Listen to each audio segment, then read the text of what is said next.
Hello class 12th। आज हम लोग इलेक्ट्रोस्टैटिक्स का पार्ट 5 सतत आवेश वितरण के बारे में जानने वाले। सतत आवेश वितरण देखो तीन प्रकार का होता है। आवेश को वितरित करना मतलब कि एक ही हमारे पास कोई चार्ज दे दिया Q, उसको हम वितरित कैसे कर सकते हैं किसी बॉडी में। मान लो कोई हमको छड़ दे दिया तो छड़ में पूरे में समान रूप से वो वितरित हो जाए। हो सकता है वो समान रूप से वितरित ना हो, असमान रूप से वितरित हो, कहीं पे ज़्यादा कहीं पे कम, जैसे द्रव्यमान होता है। ठीक है, द्रव्यमान की हम बात करते हैं तो कुछ चीज़ें होती हैं। जिसे मार्कर की बात करते हैं तो मार्कर का जो ढक्कन है, ये ढक्कन क्या होता है, हल्का होता है, जबकि पीछे का पार्ट जो होता है वो थोड़ा सा भारी होता है। ठीक है, या फिर कोई जिसे मीटर पैमाना हमारे पास होता है, मीटर की छड़ होती है, ठीक है, 1 मीटर की। तो उसकी अगर बात करते हैं तो वो हमारी सतत आवेश सतत द्रव्यमान उसमें हर जगह, मतलब कि अगर द्रव्यमान बात करें तो समान रूप से वितरित होता है। अब समान रूप से द्रव्यमान वितरित होता है, इसी प्रकार आवेश होता है कि अगर हम किसी चीज़ की, जैसे सिंपल सा तुम समझो कि 1 मीटर की हमको कोई रॉड दे दी, उसके हम 100 टुकड़े करें बराबर बराबर 1-1 सेंटीमीटर के, और उन 100 टुकड़ों का अलग अलग द्रव्यमान तोलें, और वो रॉड अगर मान ले कि वो हमारी 100 ग्राम की थी, तो प्रत्येक टुकड़े का द्रव्यमान हमारा 1 ग्राम आ रहा है, तो द्रव्यमान समान रूप से क्या है, वितरित है। अगर वो द्रव्यमान भिन्न भिन्न आ रहा है, कहीं पे 2 ग्राम, कहीं पे 5 ग्राम, कहीं पे 10 ग्राम, तो वो हमारा जो द्रव्यमान है वहाँ पे वो असमान रूप से वितरित है। इसी प्रकार आवेश को भी हम वितरित कर सकते हैं। तो आवेश को 3 प्रकार से वितरित कर सकते हैं, वही तीनों के बारे में हमें पढ़ना है। पहला आवेश वितरण होता है रेखीय आवेश वितरण।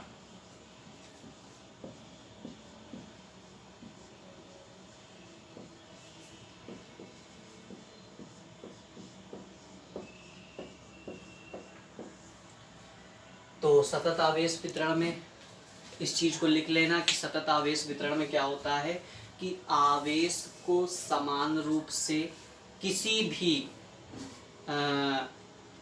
पृष्ठ पर, छड़ पर अथवा आयतन में वितरित करने को हम लोग सतत आवेश वितरण कहते हैं। ठीक है, अब ये सतत आवेश वितरण, उसके बाद लिखना सतत आवेश वितरण 2 प्रकार का होता है। समान आवेश वितरण, असमान आवेश वितरण। समान आवेश वितरण में क्या होता है, अब देखो ये चीज हमें नहीं पढ़ना है कि समान आवेश वितरण असमान आवेश वितरण, ये चीज हमको डायरेक्ट डेरिवेशन में पता चलेगी। ठीक है, डेरिवेशन में हम लोग समझ लेंगे, अलग अलग चीजों के डेरिवेशन होते हैं। ठीक है, तो समान रूप से अगर आवेश वितरित है सब जगह तो उसको क्या कहते हैं, समान आवेशित वितरण। ठीक है, अगर असमान रूप से आवेश का वितरण है तो उसे असमान आवेशित वितरण। अब पहली हमारी मेन हेडिंग है सतत आवेश वितरण में 3 प्रकार के होते हैं। एक रेखीय आवेश वितरण, दूसरा पृष्ठ आवेश वितरण, तीसरा आयतन आवेश वितरण। पहला हमें पढ़ना है रेखीय आवेश वितरण। रेखीय आवेश वितरण तुम्हारा क्या होता है, इसका मतलब होता है कि जो आवेश है वो किसी रैखिक चीज में, ठीक है, रैखिक चीज मतलब कि छड़ मान सकते हैं, या कोई धागा या कोई डोर हो गई, ठीक है, उसमें सब जगह मान लो अगर हमने इसको Q आवेश दे दिया, कितना आवेश दे दिया, Q आवेश, और इसकी लंबाई कुछ मान ले, लंबाई इसकी कितनी है, L है, तो वो आवेश जो होगा इसमें सब जगह समान रूप से वितरित हो जाएगा।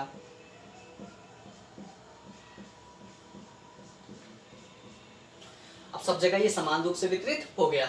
अगर छोटे छोटे पृष्ठ की बात करते, इसके छोटे टुकड़े कर लें, हम छोटे छोटे टुकड़े कर लें। मान लो यहाँ पे हमने कुछ लंबाई पे इसका एक छोटा सा टुकड़ा कर लिया, तो उसमें भी कुछ आवेश होगा, होगा कि नहीं होगा। अच्छा, उसमें कितना आवेश होगा हमें नहीं पता है। तो फिजिक्स में अगर बात करते हैं तो फिजिक्स में कभी भी छोटी चीज को अगर लिखना है तो उसके आगे क्या लगा देते हैं, डी लगा देते हैं। तो हमने मान लिया इसमें आवेश कितना है, डी क्यू है। अच्छा, इसकी लंबाई भी कुछ होगी, लंबाई भी हमें नहीं पता है, तो इसकी लंबाई को हम मान लेते हैं कितना, डी एल। ठीक है, कोई दिक्कत इसमें। अगर बात करते हैं रेखीय आवेश वितरण की, तो रेखीय आवेश वितरण को हम लोग डिनोट करते हैं लैम्डा से। किससे, लैम्डा से। पूरी छड़ में आवेश कितना था, क्यू था, पूरी छड़ की लंबाई कितनी थी, एल थी, तो लैम्डा बराबर हम क्या लिखते हैं, क्यू बाई एल। या अगर एक छोटे टुकड़े की बात करते हैं तो कितना आवेश, डी क्यू, लंबाई कितनी, डी एल, या D Q by D L. तो फॉर्मूले इसके दोनों इम्पॉर्टेंट हैं, इन चीज़ को हमें ध्यान रखना पड़ेगा। इसको नोट कर लो, फिर लिखो इसमें। नोट हो गया? लिखो।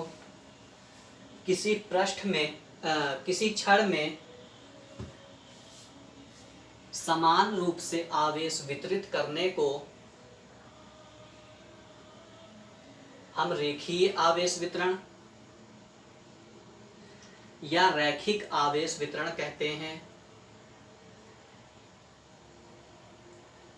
इस वितरण में किसी क्षण के यदि सूक्ष्म खंड की बात करते हैं तो उस सूक्ष्म खंड में जिसकी लंबाई अत्यंत सूक्ष्म dl है, पर कुछ आवेश होता है जो कि dq होता है, एवं रेखीय आवेश वितरण को हम लैम्डा से निरूपित करते हैं। हो गया? अब देखो, ये चीज कभी नहीं पूछी जाएगी कि रेखीय आवेश वितरण क्या है या पृष्ठ आवेश वितरण क्या है या आयतन आवेश वितरण क्या है। ये चीजों का काम अभी डेरिवेशन में पड़ेगा, इसलिए हम बता रहे हैं। ठीक है, ध्यान रखना। दूसरी बात करते हैं।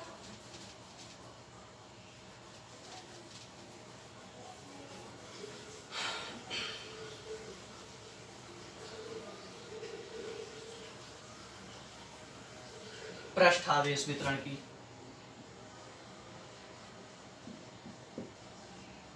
पृष्ठ या पृष्ठीय आवेश वितरण, इसको दो तरीके से लिखा रहता है, पृष्ठीय लिखे। ठीक है, पृष्ठीय आवेश वितरण। पृष्ठीय आवेश वितरण होता है कि किसी क्षेत्रफल में,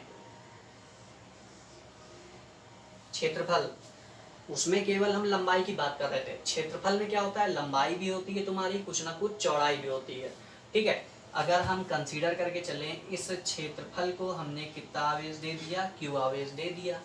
ठीक है, तो वो q आवेश जो है पूरे पृष्ठ में समान रूप से क्या हो जाएगा, वितरित हो जाएगा। अच्छा, अब समान रूप से अगर वितरित हो गया, इसका हम जो क्षेत्रफल है वो पूरा मान के चलना है, कंसीडर करके चलना है। कितना है, 1 है।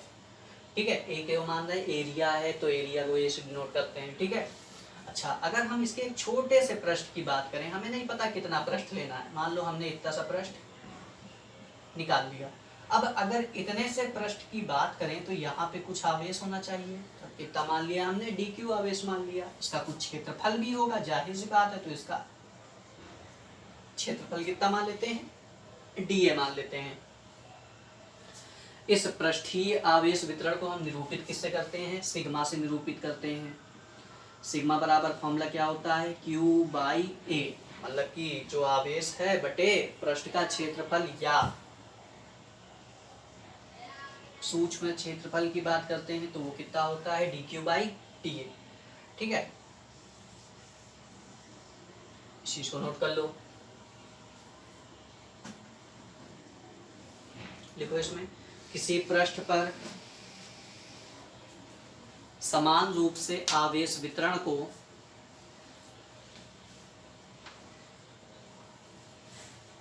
हम पृष्ठीय आवेश वितरण कहते हैं।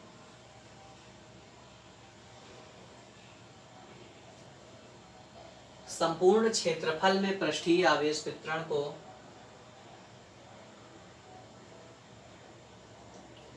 आवेश तथा क्षेत्रफल की निष्पत्ति द्वारा तथा सूक्ष्म क्षेत्रफल में सूक्ष्म आवेश तथा सूक्ष्म क्षेत्रफल की निष्पत्ति द्वारा हम इसे निरूपित करते हैं। पृष्ठीय आवेश वितरण को सिग्मा से प्रदर्शित करते हैं। हो गया, आगे बढ़े। देखो, अब आयतन आवेश वितरण तीसरा।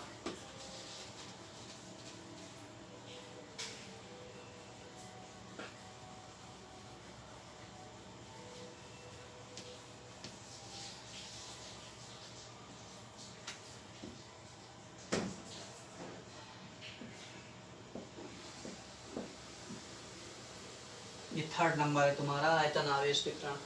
अब आयतन आवेश वितरण की बात करते हैं तो किसी आयतन में, आयतन मतलब कि समझ सकते हो कोई 3 डायमेंशनल बॉडी है। 3 डायमेंशनल बॉडी का मतलब जिसकी लंबाई भी है, चौड़ाई भी है और ऊंचाई भी है, उसमें अगर आवेश को वितरित करते हैं तो उसको वितरण को क्या कहते हैं, आयतन आवेश वितरण। कि उसके पूरे आयतन में जो है आवेश क्या हो गया, वितरित हो गया। मान लेते हैं कोई हम स्फीयर कंसीडर करके चलते हैं। स्फीयर मतलब गोला, ठीक है। अब गोला है, वृत्त नहीं है। वृत्त और गोले में अंतर होता है। वृत्त 2 डायमेंशनल होता है, गोला 3 डायमेंशनल। गोले में हमने कुछ आवेश दिया, कितना दे दिया, क्यों दे दिया, ये जो आवेश है वो समान रूप से पूरे गोले में क्या हो गया, वितरित। अब अगर इसके अंदर से हम छोटा सा पार्ट गोले का निकाल लें, गोला ही निकालना है, ठीक है, कोई क्षेत्रफल नहीं निकालना है, तो उसकी बात करते हैं। अच्छा, इसका आयतन की बात करते हैं तो आयतन हम कंसीडर करके चलना है, कितना है, v है। अगर हम इससे छोटा सा गोला निकाल लें जिसका अंदर जो आवेश है वो कितना है, dq है, उसका आयतन कितना है, dv है। तो अगर आयतन आवेश वितरण की बात करते हैं तो इसको डिनोट किससे करते हैं, रो से। तो फॉर्मूला क्या आता है, q बाई v या dq बाई dv। नोट कर लो इसको।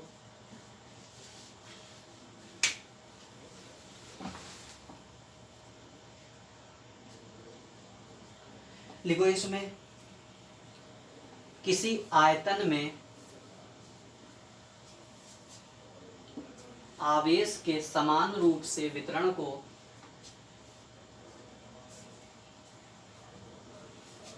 आयतन आवेश वितरण कहते हैं।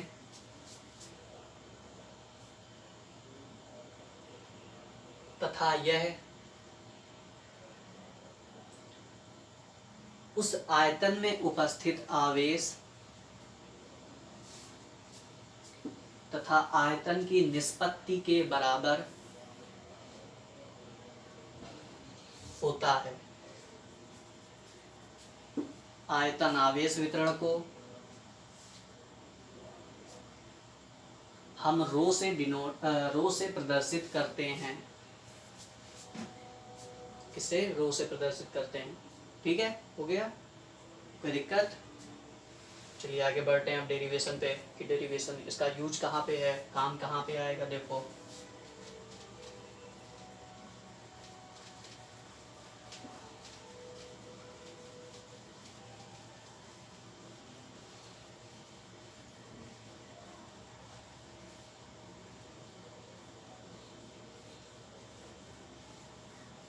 तो हमारा सतत आवेश वितरण हो गया। अब हम बात करते हैं इसका यूज कहाँ पे करेंगे। तो यूज देखो,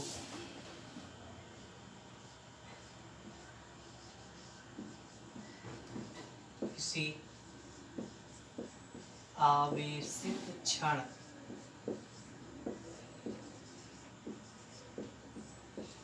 के कारण वैद्युत क्षेत्र की तीव्रता। डेरिवेशन है, डेरिवेशन करते हैं, चलो ठीक है। अब डेरिवेशन कैसे करेंगे, देखो समझो। सबसे पहले तो किसी आवेशित क्षण के कारण कह रहा है, तो किसी आवेशित क्षण को पहले हम एक क्षण मान लेते हैं। ये लो, ये हमारी एक क्या होगी, क्षण। ठीक है, इस क्षण के कारण वैद्युत क्षेत्र की तीव्रता निकालनी है। मान लेते हैं पहले तो बात आवेशित है, आवेशित है तो कुछ आवेश दे देते हैं। मान लिया कितना आवेश दे दिया अपन ने, क्यों दे दिया, इसकी कुछ लंबाई भी होगी, वो लंबाई कितनी हो गई, L हो गई। ठीक है, अच्छा कहीं ना कहीं वैद्युत क्षेत्र की तीव्रता निकालनी है, तो मान लेते हैं कोई पर्टिकुलर पॉइंट क्या है, P है, वहां पे हमें वैद्युत क्षेत्र की तीव्रता निकालनी है। अच्छा, तो जहाँ पे वैद्युत क्षेत्र की तीव्रता निकालनी होती है वहां पे हम अपने मन से एक क्या मान लेते हैं, टेस्ट चार्ज या परीक्षण आवेश। अच्छा, इसकी यहाँ से कुछ दूरी होगी, मान लेते हैं ये जो दूरी है हमारे पास कितनी दी है, a दी है। ठीक है, अच्छा ये जो आवेश है ये पूरे क्षण में वितरित होगा और सतत रूप से वितरित होगा। तो सतत रूप से वितरण अभी बात कर चुके हैं कि पूरे क्षण में ये आवेश क्या हो गया हमारा,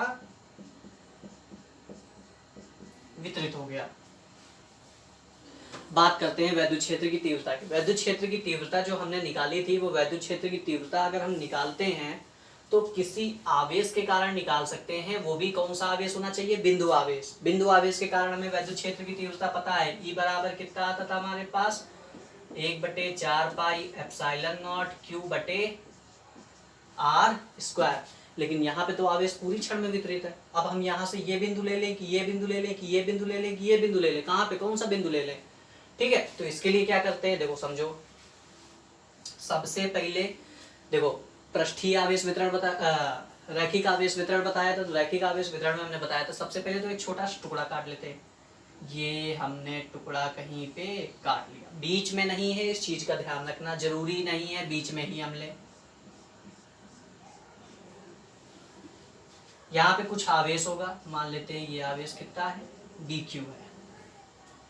ठीक है, इसकी कुछ लंबाई होगी, मान लेते हैं ये छोटी सी जो लंबाई है वो कितनी है? dx है। अच्छा, dx ही क्यों मानी? ठीक है, यहाँ पे dl भी मान सकते थे। देखो समझो, अब इससे हम इस बिंदु की दूरी लेंगे जहां पे हमें वैद्युत क्षेत्र की तीव्रता निकालनी है। तो कुछ ऐसा वेरिएबल मानते हैं कि यहाँ से यहाँ तक की दूरी, मान लो अगर हम मान ले, कंसीडर करके चलें कि यहाँ से जो है यहाँ तक की दूरी कितनी है हमारी? x है। तो उसी के रिस्पेक्ट में हम इस टुकड़े की लंबाई लेते हैं, कितनी है? dx है। कोई दिक्कत? अच्छा, इस छोटे टुकड़े में कुछ आवेश है, dq है। यहाँ पे इसके कारण कुछ वैद्युत क्षेत्र की तीव्रता होगी। जो वैद्युत क्षेत्र की तीव्रता होगी वो भी क्या होगी हमारी? अत्यंत सूक्ष्म वैद्युत क्षेत्र की तीव्रता होगी। तो सूक्ष्म वैद्युत क्षेत्र की तीव्रता को निरूपित करने के लिए हम इसको E से ना लिख के किससे लिख रहे हैं? dE से। फॉर्मूला क्या हमें पता ही है क्या होता है? 1/4 पाई एप्सिलॉन नॉट। ठीक है, E का फॉर्मूला क्या होता है? 1/4 पाई एप्सिलॉन नॉट क्यू बटे आर स्क्वायर। लेकिन यहाँ पे आवेश कितना है हमारा? सूक्ष्म आवेश है, तो क्या लिखेंगे? dq बटे दूरी कितनी मानी है हमने? x, dq बटे x स्क्वायर। कोई दिक्कत नहीं होनी चाहिए। ठीक है, इसको हम कंसीडर करके चल रहे हैं समीकरण 1।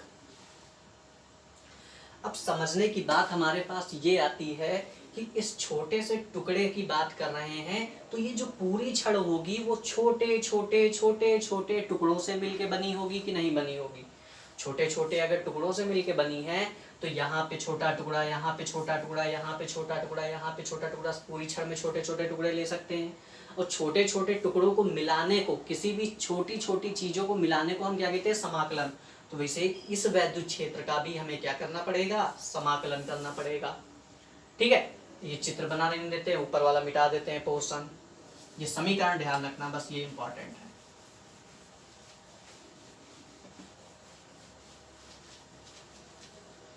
ठीक है, क्या था हमारे पास समीकरण? dE बराबर 1/4 पाई एप्सिलॉन नॉट dq बटे x स्क्वायर।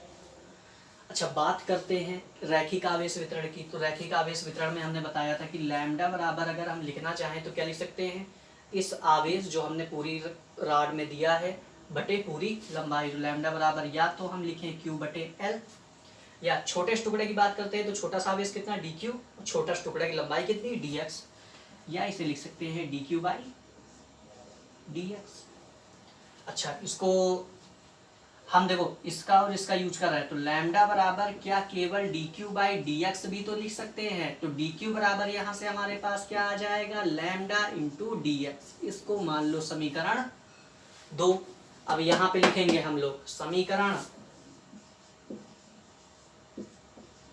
2 से, समीकरण 2 से dq की जगह हम क्या रख सकते हैं? Lambda into dx। तो dE बराबर हमारे पास क्या आ जाएगा? 1/4 pi epsilon not lambda dx बटे x स्क्वायर। अच्छा, ये dE क्या था? छोटे टुकड़े के कारण वैद्युत क्षेत्र की तीव्रता। हमें वैद्युत क्षेत्र की तीव्रता निकालनी है पूरी छड़ के कारण, पूरी छड़ के कारण निकालनी है। तो देखो कैसे निकालते हैं हम लोग, फिगर मिटा दें, नोट कर लो। ठीक है, हाँ चित्र मिटा दिया। अब देखो चलो बना देंगे फिर से। अब दोनों पक्षों का हम क्या करेंगे?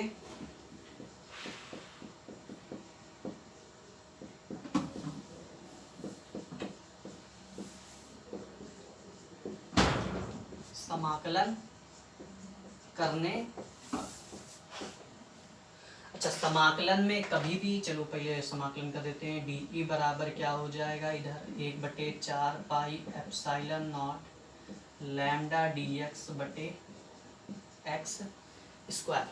छड़ देखो इधर छोटी सी हम बनाए दे रहे हैं, समझ में आ जाना चाहिए।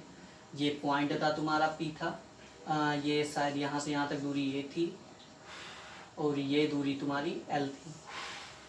समाकलन में कभी भी लिमिट रखते हैं तो इसको क्या कहते हैं हम लोग, लोअर लिमिट। इसको क्या कहते हैं, अपर लिमिट। अपर लिमिट जो रखते हैं वो बड़ी रखते हैं और लोअर लिमिट जो रखते हैं वो छोटी रखते हैं। अच्छा, तो हमें यहाँ से लेके यहाँ तक टुकड़े करने हैं छड़ के, तो यहाँ से लेके यहाँ तक की वैद्युत क्षेत्र की तीव्रता निकालनी है। तो ये दूरी क्या है हमारी, कम है, और ये दूरी हमारी ज्यादा है। तो इंटीग्रेशन कहाँ से कहाँ तक करेंगे, ए से लेके पूरा यहाँ तक ही ए प्लस एल तक। ठीक है, तो यहाँ पे लिमिट क्या रखेंगे, लोअर लिमिट ए, क्योंकि छोटी है ए। कहाँ तक, ए प्लस एल तक। कोई दिक्कत इसमें, आगे बढ़ते हैं। इधर डी का समाकलन करेंगे तो क्या आ जाएगा, ई आ जाएगा। देखो इधर 1/4 पाई एप्सिलॉन नॉट क्या हो जाएगा, बाहर निकल आएगा। ये ए से लेके और भी बाहर निकाल लेते हैं। देखो यहाँ पे लैम्डा भी क्या निकल आएगा, बाहर निकल आएगा। तो लिमिट ए से लेके ए प्लस एल तक डी एक्स बटे क्या बचेगा, एक्स स्क्वायर। अब 1/x² हमें पता होना चाहिए किसका समाकलन होता है, -1/x का, या x की पावर 2 को ऊपर भेज दो। चलो वैसे सिंपल करके बता दे रहे हैं।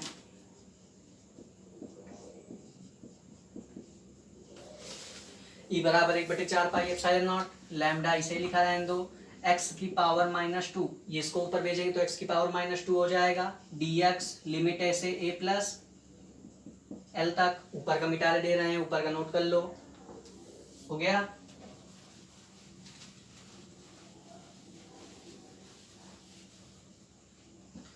अब देखो यहाँ पे ई बराबर क्या आ जाएगा, ये ए लैम्डा बटे 4 पाई एप्सिलॉन नॉट, एक्स की पावर एन का समाकलन क्या होता है, एक्स की पावर n+1 बटे n+1। तो वैसे करो इसका, तो x की पावर क्या हो जाएगा, -2 + 1 बटे -2 + 1, लिमिट a से लेके a प्लस एल तक। ई बराबर क्या आ जाएगा, लैम्डा बटे 4 पाई एप्सिलॉन नॉट, x -1 बचेगा बटे -1, लिमिट a से लेके a प्लस एल तक। ई बराबर क्या आ जाएगा, लैम्डा बटे 4 पाई एप्सिलॉन नॉट, माइनस को हम बाहर निकाल ले रहे हैं तो यहाँ पे क्या बचेगा, x की पावर -1 केवल बचेगा। तो 1/x भी उसे लिख सकते हैं, a से लेके a प्लस एल तक। ठीक है, नीचे का मिटा दे रहे हैं आप। ई बराबर क्या आ जाएगा, -लैम्डा बटे 4 पाई एप्सिलॉन नॉट, लिमिट रखते हैं तो पहले x की जगह क्या रखेंगे, a प्लस एल, -1/। ठीक है, तो ये हमारा वैद्युत क्षेत्र की तीव्रता आती है कि E बराबर, या फिर इस माइनस को अंदर भेज देते हैं तो लैम्डा बटे 4 pi epsilon not 1/a minus 1/a plus.